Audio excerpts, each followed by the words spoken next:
Run on, run on. Well, you may run on for a long time. Sooner or later, God'll cut you down. Sooner or later, God'll cut you down. Well, you can throw your rocks and hide your hand, or work in the dark against your fellow man. As sure as God Almighty made the black and white, what's done in the shadows will be brought to light. Run on, run on. Well, you may run on for a long time. Sooner or later, God'll cut you down. Sooner or later, God'll cut you down. After the fact, change has a way of seeming inevitable. But the realities of the world can be as unyielding as a block of steel. And transformation so often doesn't come from the places or the people you might have first expected. Listen, I didn't decide to take on his record. That record was not part of what I wanted to be about. If somebody would tell me right now, say, if you had a choice, would you rather have the home run record or have 3 Triple Crowns? I would say 3 Triple Crowns. You take the home run record.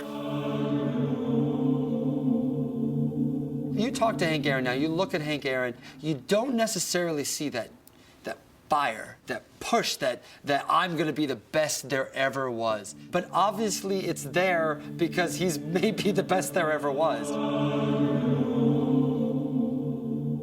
Hank is a byproduct of his ability. He was never called Hank. Nobody called him Hank until he became a baseball player, until he became a famous baseball player.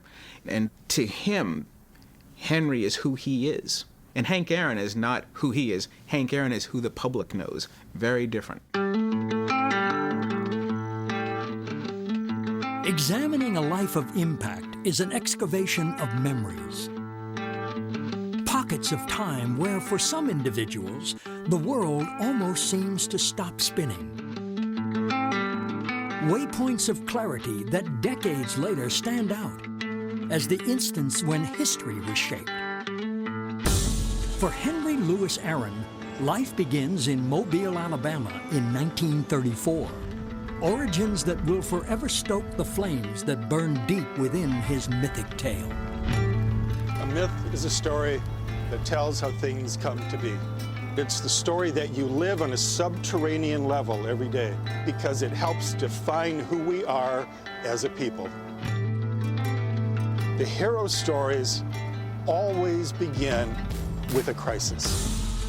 And my mother would holler outside. She said, come in here and get under the bed in the house, this house. And I would run in the house and get under the bed. And about 20 minutes later, the Ku Klux Klan would march down the street and they would drop a cross right in front of the house and burn it and keep going. It was strictly intimidation.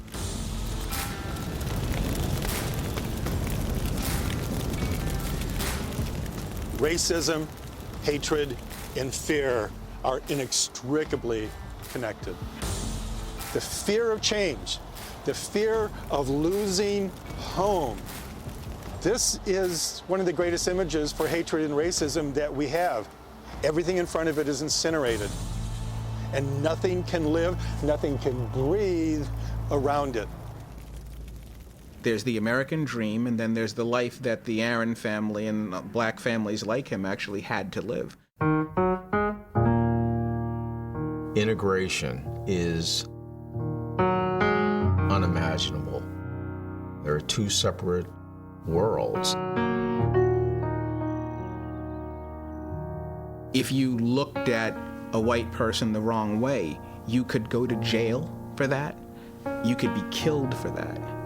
And this isn't a stretch, this is not hyperbole, these things happen. In Mobile, where Henry was growing up, right in town. there was a hanging tree. People knew exactly what it was. And the best way to be hurt back then was to dream. Because then your dreams were going to get crushed immediately. We were in the backyard. And I said, you know, Daddy, I said, I sure like to be a pilot. He said, boy, he said, there is no black pilot. That you just be content at what you're doing. How do you pull yourself up by your bootstraps if you don't have any boots? How are you supposed to succeed when there's no pathway to success? If there seem to be no well-worn routes out of poverty, there is a game that provides everyone who plays it at least a glimmer of hope. The question was not whether African Americans had the talent and skill. It was a question of opportunity. And what's important to remember about African Americans in the Deep South was that hope was one of the things that kept them going. Baseball provided not only an economic opportunity, but I think a kind of psychological opportunity for people to become independent, to demonstrate their capacity and skills, and especially in a game that's so closely identified with white success. Babe Ruth is essentially, in a lot of ways, what America likes to sell. Babe Ruth made everybody feel like there was something, one, special about the country, and two, special about themselves. And that holds true today. Our culture of celebrity comes from Babe Ruth.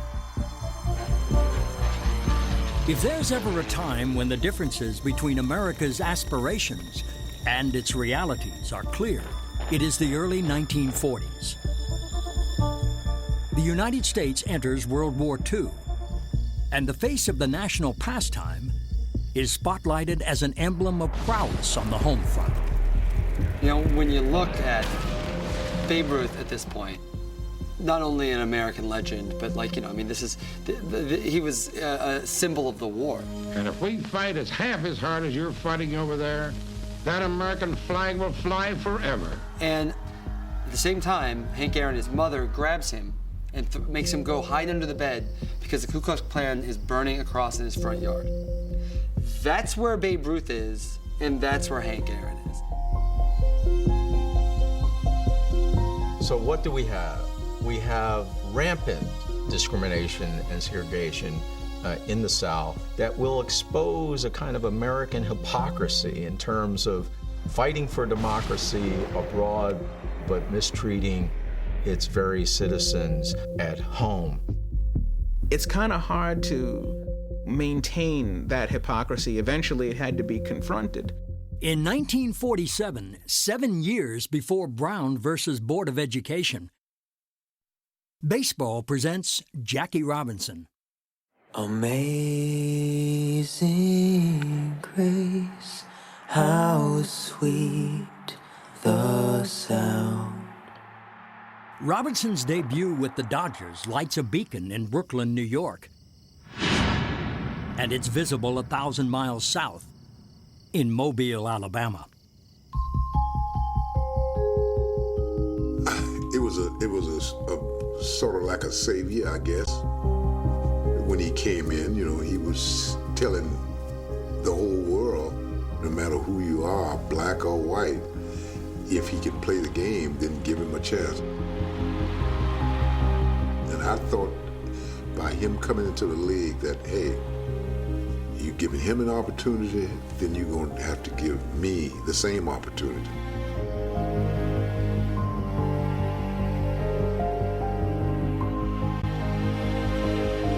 The very next year, Babe Ruth dies and becomes an immortal. The funeral shuts down Fifth Avenue in New York, with hundreds of thousands visiting the casket in Yankee Stadium. It all comes just a few months after Robinson addresses a much smaller crowd in Mobile. A few hundred are in attendance at most, though as far as history is concerned, he might as well have been speaking to just one. I remember when he came here and he spoke at a drugstore. I I was supposed to have been in school at the time, and I decided, I said, well, this is more important to me than going to school. I don't want to hear what Jackie Robinson have to say. I was just so at awe with him, you know, looking at him. And his message was, just hang in there. But I think you have to live with yourself, and you must give a person an opportunity. At that time, I was playing softball. I wasn't playing baseball, I was playing softball. And I was doing pretty good. Baseball was a little bit more of it cost a little bit more to play baseball, you know, because you hit a foul ball in the stand, the ball goes somewhere else, and that's the end of the baseball, you know. And the game, the people call the game off and you go home.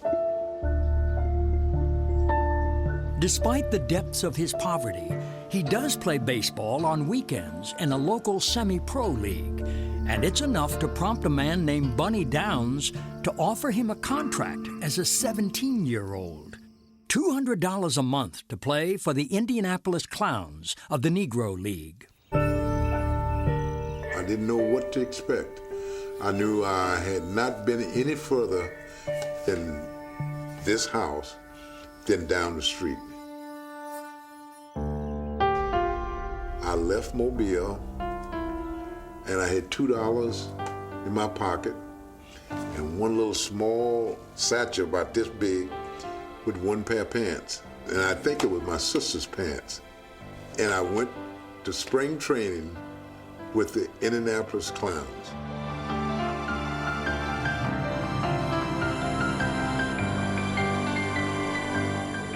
For me, one of the haunting motifs of the hero's adventure is the moment of crossing the threshold. You've had a vision, you've been inspired, someone's recognized your gift. You still have to take the first steps. My mother, bless her soul, said, if you don't do well in a month, you come back home and go to school. And I said, oh, Mama, don't put that much pressure on me.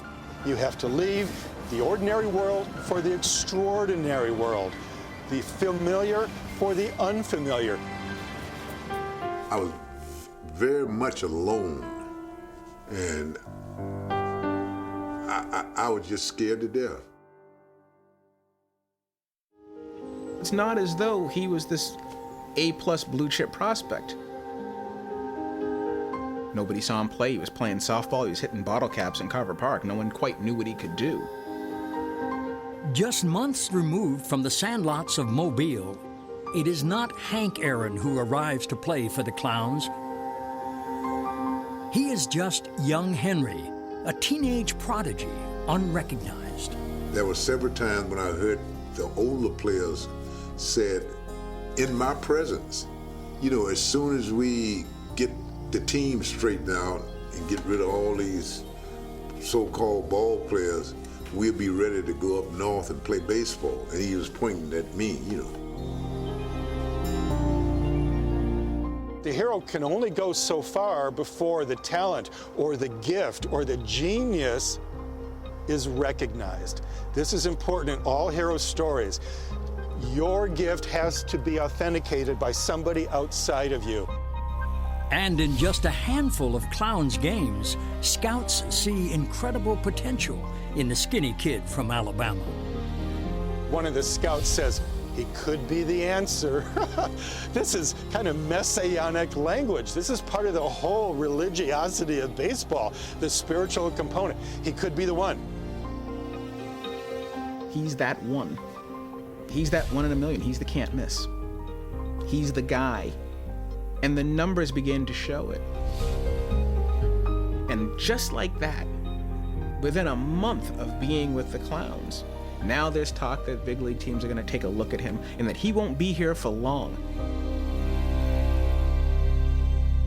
Growing up in Mobile, Alabama, I never thought, after looking at an airplane with my father on the ground, I never thought that I was going to be on one.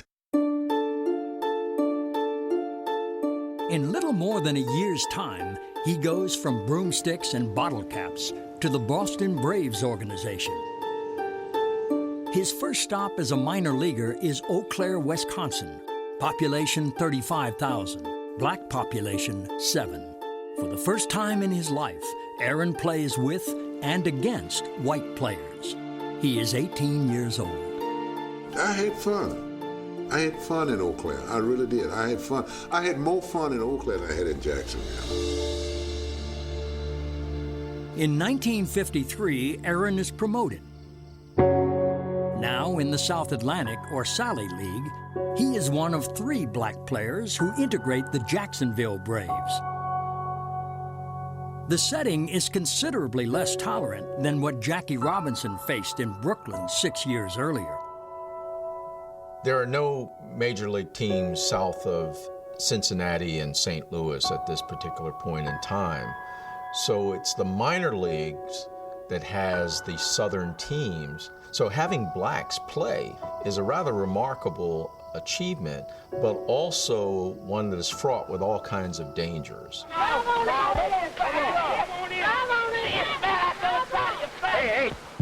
The Sally League was notorious for doing one thing, and that was upholding segregation. There's no fantasy here. There's no triumph here. There's no let's make everybody feel good about themselves story here. This was warfare, complete, total, social and cultural warfare. We don't want you here. I'll use axe handles, I'll use guns, I'll use paint, I'll use my fists, I'll use my customers, I'll use my employees, I'll use anything at my disposal. This property belongs to me. Henry was sitting in the dugout one day and the fans are screaming alligator bait at him. And Felix Mantilla said, "Alligator bait, what's that?" And then one of his teammates looked over at him and said, "You." It's baseball. That's all it is. It's just a game. What are we so upround about? I'm not asking you to go out to dinner with me. I'm not asking you for anything other than the same respect that you give every other ball player. If I don't do well, boo me. But if I do well, give me the same cheers that you give somebody else. Racism was not a catalyst for his success. In fact, when you have to go on the field and respond to being called lazy, when you have to respond to being called shuffling, these are weights. These are things that weigh you down. When I think of the shower of epithets, the constant barrage of insults to his race, to his family, to his manhood, every possible point of vulnerability, and the fact that he bore the burden is astounding.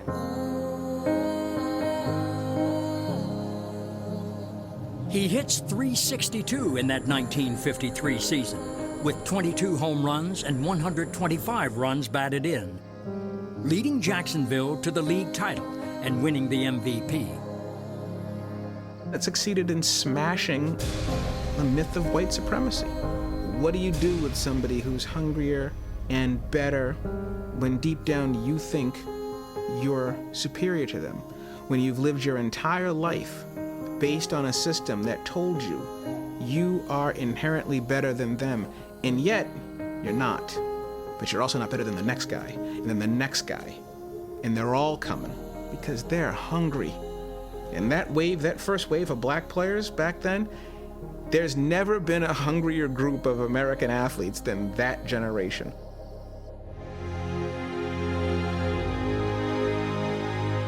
From the start, the timing of Aaron's big league career links him to the civil rights movement. His major league debut comes on April 13, 1954, just 1 month before the U.S. Supreme Court's landmark Brown versus Board of Education decision. Brown v. Board of Education is considered to be a defining moment in the civil rights movement. The Supreme Court's decision indicates that separate is inherently unequal. Now, for the first time, you've got federal backing to destroy segregation. Total seismic shift in how we're all going to treat each other. Problem. That's theory. That's law. That's not the day-to-day. We had not yet proved that the playing field was as level as it should be. I had to prove to the Milwaukee Braves and to all of the people who were there that I could play at that level. That's number one. And once I proved that, then I had other things to overcome then. I had conversation with a lot of people about Brown versus Board of Education. And they said, just continue to play baseball and play it at your best, because eventually all of this is going to be torn down. And that's what we did. So Henry makes the team in '54. The Milwaukee Braves had high hopes for a veteran crew and a soft-spoken rookie named Hank Aaron who would make himself heard around the league. And he had a great year. To hit 280 as a rookie was just the start. Do you know how good you have to be to choose which record you want to break? I felt like I was going to be a good major league player. I thought at one time that 3,000 base hits would be something that I could easily achieve. All I had to do was play regular, stay healthy, and do what I'm supposed to do.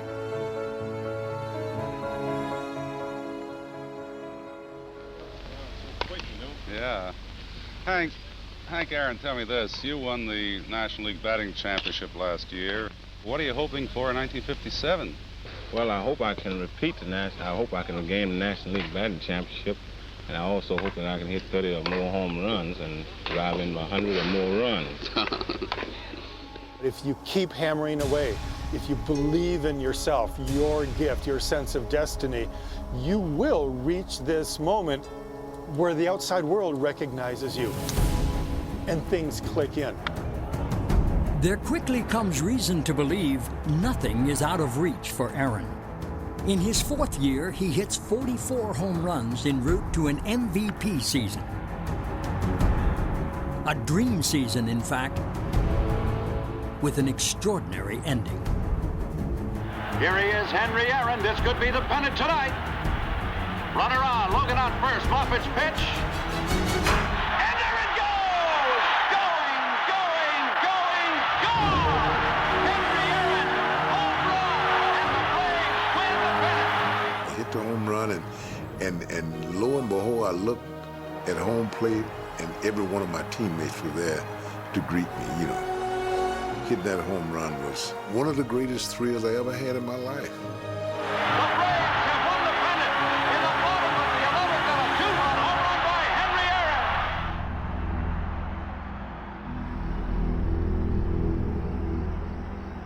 You know, in 1957, he hits a homer that every person that has ever watched a baseball game dreams of hitting.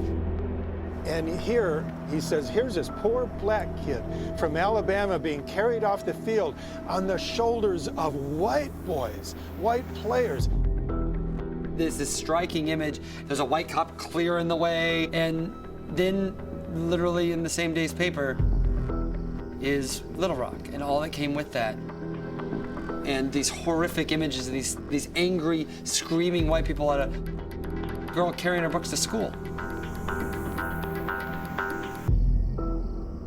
I will not force my people to integrate against their will. Orville Faubus, who is the governor of Arkansas, blocks the admission of these students to the school, and eventually Eisenhower sends in the National Guard to ensure the integration of the school.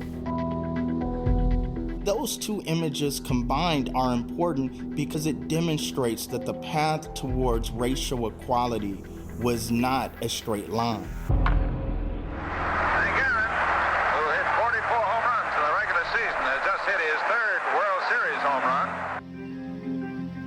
run. The boy from Mobile is no longer simply Henry.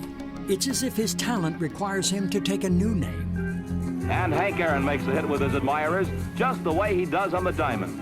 Still, to the man, fame only matters if it can affect change. Baseball was one avenue that I've always said integrated the whole world, you know, and yet it just made me feel like what I did meant absolutely nothing.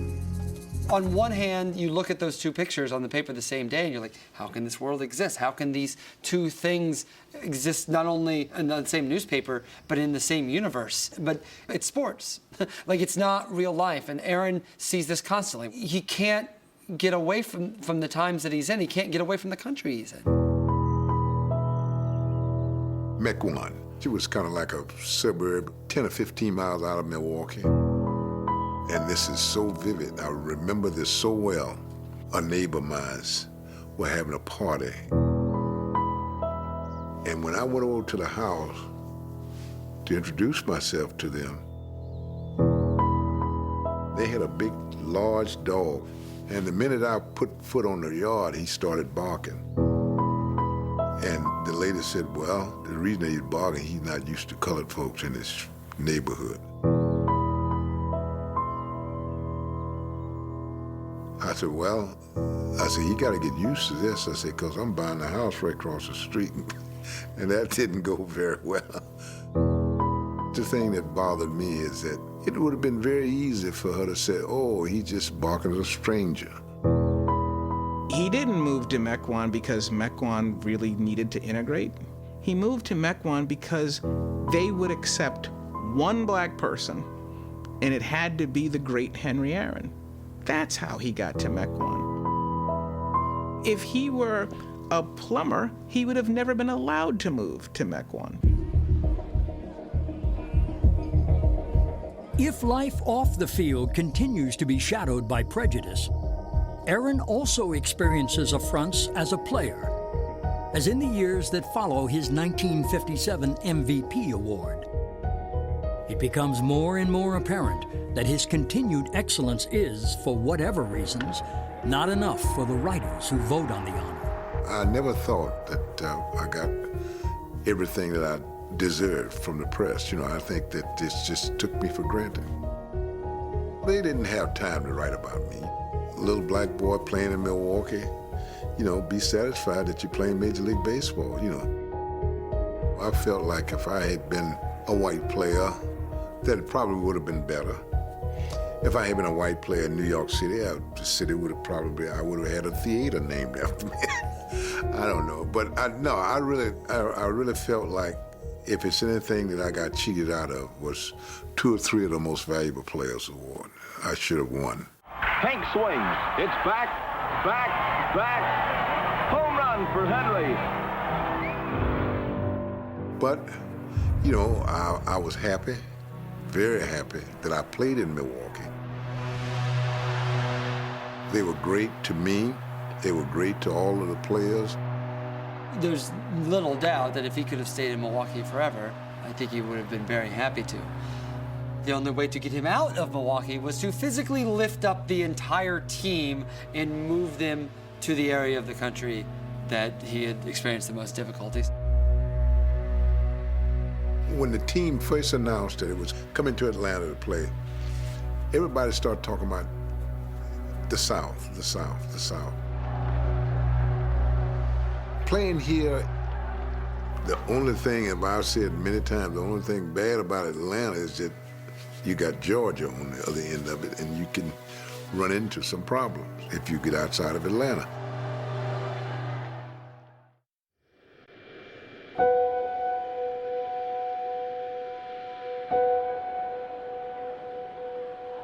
Henry goes to Atlanta, and he's having dinner with Martin Luther King. And he was lamenting, and he kind of said to him, you know, I wish I was doing more. And people are losing their lives for the civil rights movement, and he's hitting the ball with a stick. I could see why he would feel like he wasn't doing his part.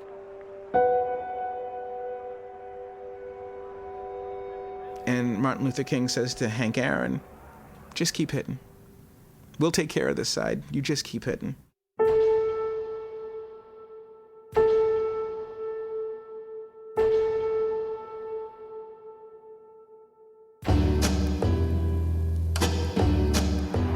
That's the best way I could find that you're going to win fans, is by hitting home runs.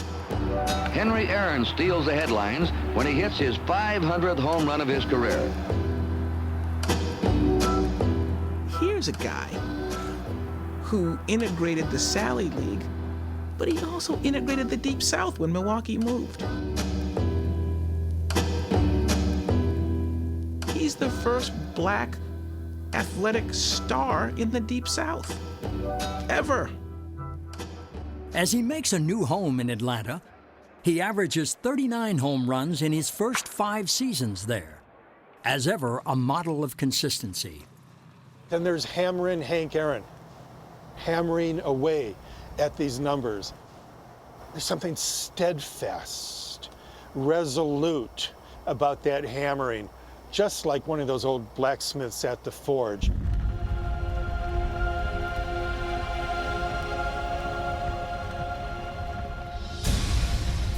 It might be the most appropriate nickname of all nicknames. It's great because I feel like what you end up with is exactly what you thought you weren't getting from him, which was flash and metaphor and poetry, yet you have all those things. You have the hammer. You have that image in your mind of him constantly, year after year after year, doing the work. For Hammering Henry, 577th of an illustrious career. He might just stick around long enough to erase the all-time home run record held by the legendary Babe Ruth. The legend of Ruth is not just that he was the best home run hitter, but he was just 10 feet taller than everyone else that was on the field. I mean, this is Babe Ruth. This is the American Hercules. Ruth is a guy that you almost have to invent if he doesn't actually exist. Whereas Aaron is just a guy that goes out and hits 35 homers for 20 years. I didn't decide to take on his record. It happened to come because the consistency I had as far as playing the game. Hank Aaron hit home run number 600, joining Ruth and Mays as the only men ever to reach that pinnacle. That made him, while the most likely person to beat Ruth's record, certainly not the one that captures the public consciousness in that way. It's snuck up on people. You can't be under the radar when you're chasing Babe Ruth's record. In ancient Greek mythology, to confront a god was an act of hubris because it was considered a sacrilege to think that you could speak with the gods or put yourself on a parallel with them. When Hank Aaron goes after one of the great gods of baseball, Babe Ruth, he's now treading on sacred ground. He is about to take on the claws, the talent, the resentment, the hostile behavior of people who believe Ruth is a baseball god. For the first time, really, the entire world is watching him. The level of attention that he gets during the Ruth chase is unlike anything he's ever received. And what does he learn from it? What does he get out of it? He gets the letters.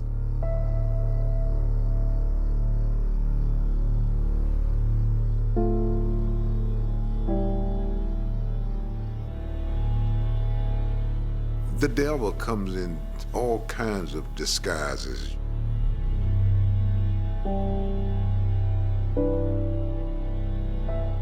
There were things that I couldn't carry on the baseball field and yet be successful.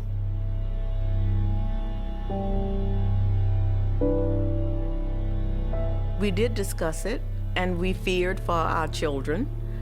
Often the letters would refer to them. When it tears you apart to have to think about what you're going through, you just learn to cope.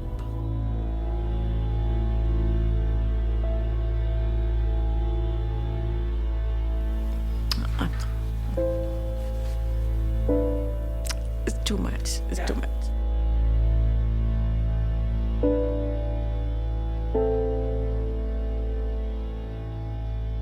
That chase was endemic of the gap between black and white, and once again, a reminder of concepts of white supremacy.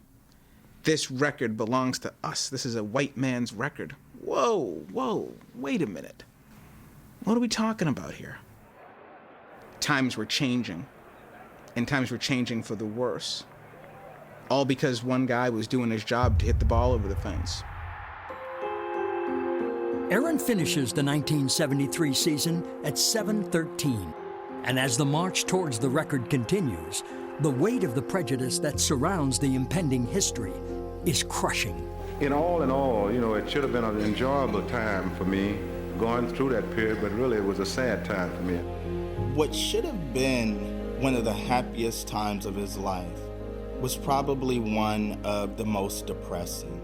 He received countless death threats, hostile letters. And so when he should have been celebrated, when he should have been someone who was lauded in American society, he was despised. And you want me to smile about it and be happy about it. And if I say anything against it, I'm the bitter one. There is no hate mail as far as hate mail has been defined, where they say you're black and you shouldn't be doing that. Well, it's not that many, Joe. We do get some, but it's not that many. The only way that you can survive this is by breaking the record. By having the record, by overcoming, and by turning it into something that athletes are very, very good at, competition. Now this is in a framework that he understands very, very well. Opponent on the other side. And that's a dangerous place to have when you're competing against Henry Aaron. I decided that I was going to try to do something to try to let people know that, you know, I cared about myself.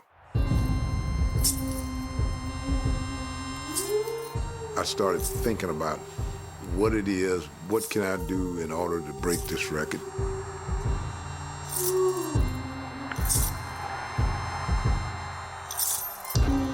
Maybe he doesn't go after the record if he's not getting hate mail for it.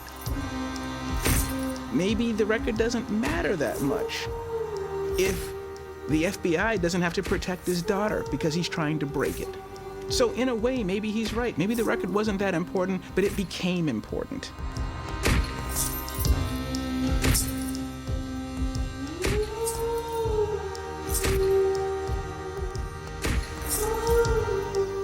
The hero that we come to love, we know has been tested by time, been tested by great pain.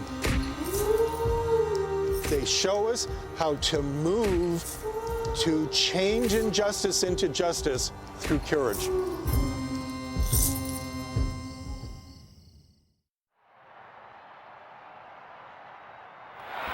There's a drive into left field. That ball is going, and out of here. Henry Aaron has just tied Babe Ruth in the all-time home run parade. Hank Aaron is now standing on the doorstep of immortality. But to the man himself, the journey has become a burden. The fanfare, in fact, something painful to endure. What we're really talking about isn't baseball. We're talking about him. We're talking about what's inside of him as a person. There were things that that happened to me during that you know. Aaron is receiving letters from people saying, when you hit the homer,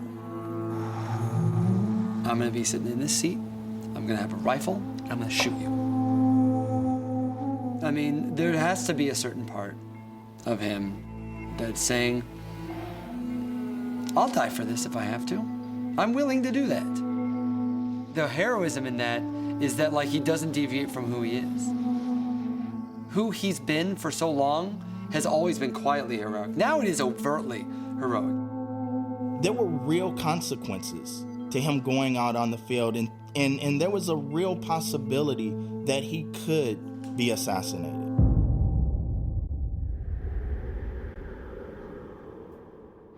You got 5 for the front row? Left field. 2 left field, front row, if possible, please.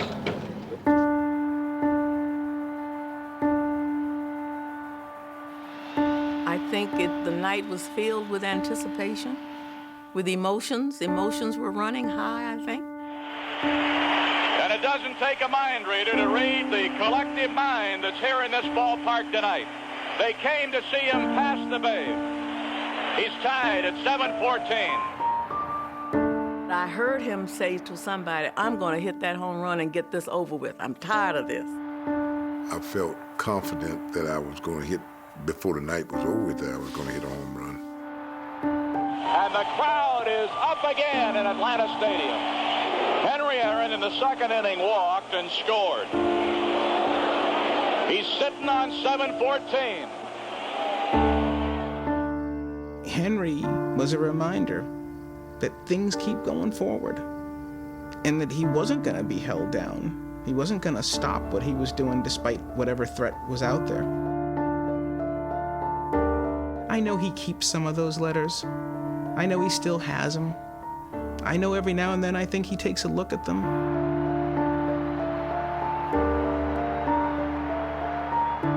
But to me, I feel like he had to break the record to allow things to move forward.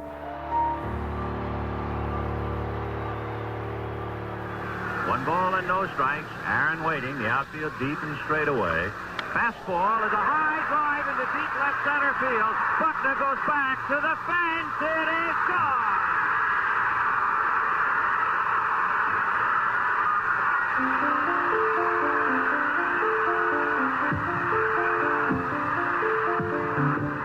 This is a moment that sanctifies America in 1974. As Jackie Robinson broke the color barrier, Hank Aaron broke the numbers barrier. What a marvelous moment for baseball. What a marvelous moment for Atlanta and the state of Georgia. What a marvelous moment for the country and the world. A black man is getting a standing ovation in the Deep South for breaking a record of an all-time baseball idol. To have a black man break this sacred record really meant something to black people in terms of what was possible for them. If someone could do that in this sport under those circumstances, then I think our possibilities are unlimited.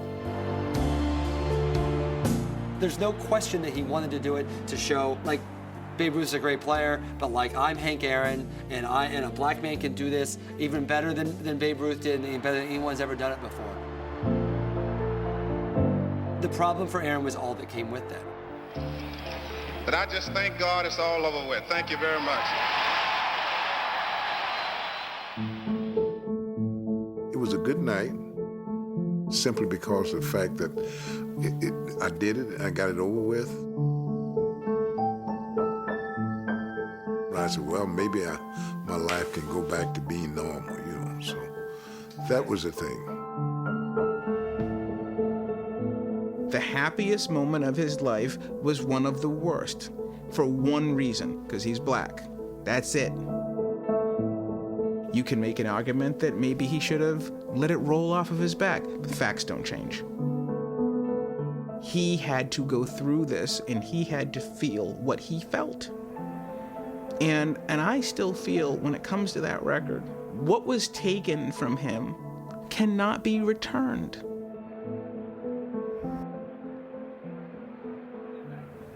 Considering everything we've talked about, did 7-15 matter? Oh, yeah. 7-15 mattered. 7-15 matters because it represents the best of America. It matters because baseball had created a space through which racial progress could be measured. When African Americans were given a fair chance to compete, this is what they could achieve. I think about somebody who was born in the Depression, grew up through civil rights, and was in the public eye this whole time, and was humiliated and saw it through.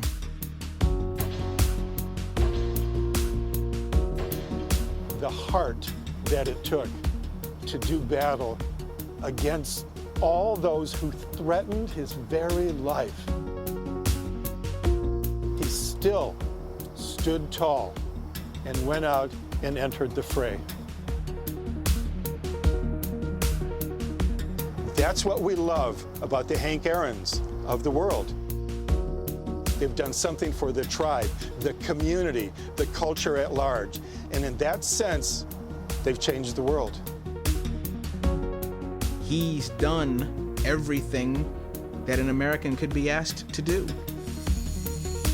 And if you look in the mirror one day and you feel like you don't have any value, I challenge you to have his circumstances. And if he did what he did, you can do something. You say you need people to look up to him.